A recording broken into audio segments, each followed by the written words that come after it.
show you guys something on a brand new 2025 model home here today, or I'm inspecting. Take a look. I don't know if they've had a ladder standing up here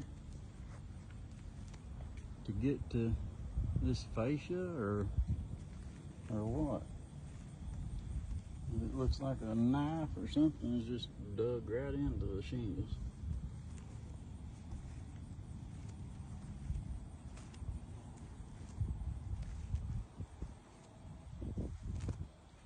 It's so bad in some areas, it's almost all the way through to the decking.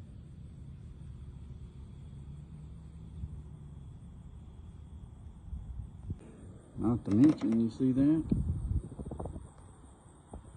No underlayment, no ice and water shield. This is a brand new house, guys.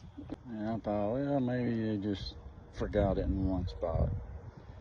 Get up here to the upstairs part of the roof. Nothing. Nada. What were you thinking?